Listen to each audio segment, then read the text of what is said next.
I love here on the Morning Blend when we are able to take some topics that are in the news headlines and apply them to one of our guests. And we get to do just that with Kyle Wingfield once again from Finley Alexander Wealth Management. Kyle joins us now. And Kyle, people are talking about, we're still seeing in the headlines, all about the stimulus checks. So let's break it down. People are maybe wondering and wanting to be smart with the stimulus checks. What are you recommending? What are you suggesting for your clients? Well, yeah, instead of recommending, I always like to look at what not to do. Yeah. Right. So this is not the time you get the stimulus check, not the time to try the market, not the time to go on a shopping spree. I mean, we hear that, people are getting stimulus checks and they're like, wow, free money, let me go shopping. And my thing is, you know what? That stimulus check was coming for a reason. If you have some bills you need to pay, use it to do that, right? Use it to do that versus go out and have fun. What about bills, though? Say the bills are with the hand of debt. Say you're looking at this and you're thinking, okay, this is a great chance for me to cut down on my debt. Is that a good move with the stimulus checks?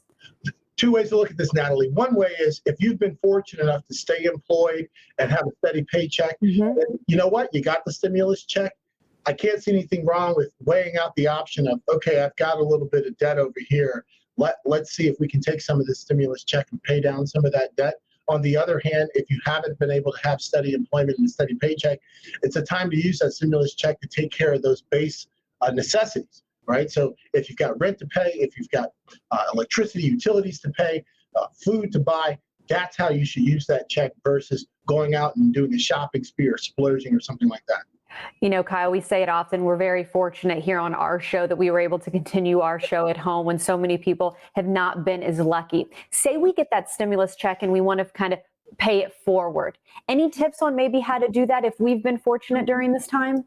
Well, the first thing that I heard, something that I think everyone should note, is that stimulus check right now is not being considered taxable income. So you don't have to worry about reporting it on your taxes, or at least having it impact your taxable income. Now, if you want to pay it forward, there's just so much you can do. I would start with like the inner circle of your friends, family members that may not be as fortunate. And if you've got a couple of $100 that you can spare to help them, do that.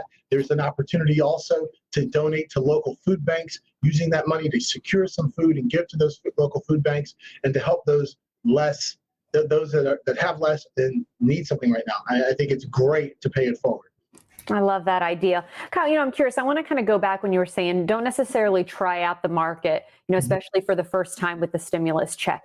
How do you recommend, or do you recommend saving it in a savings account if you're not going to go ahead and put it into the market? I'm assuming that's a good tip. Right. Yeah. Natalie, I've never heard anyone say, well, wow, I have too much savings. Now, I mean, maybe people say that, but I've never heard anyone say I've got too much money. I mean, let me know if Jeff Bezos says, I think you can never.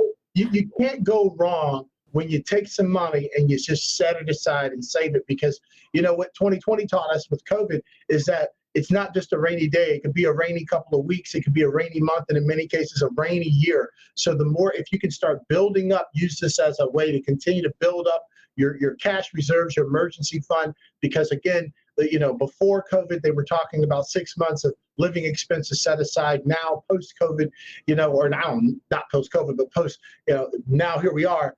Hey, maybe 12 to 18 months. And why is that?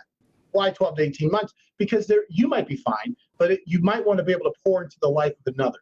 And so if you've got 12 to 18 months saved up, you can step up for someone you care about or someone in your neighborhood and help them. And that's what it's about. These are so attainable and just kind of gives people at home things to think about. You're able to take these ideas and apply them to your own situation. That really does go hand in hand with what you're able to do with your clients. Explain why that straightforward approach and being able to educate people is so important to your business. The reason I think there's so much jargon in this industry and there's so much conjecture, and I think most people are confused because, again, you spend 12, 13 years in school, they never talk to you about money. Maybe get an advanced degree for, 17 years, 25 years in school. When do they talk to you about money? They don't. And so what we're proud about doing is being just straightforward, taking complex ideas and strategies and making them simple so folks can understand it and take those lessons and apply it to their life so they can have greater capability, greater confidence for a bigger future, not only for themselves, but for those places and people they care about.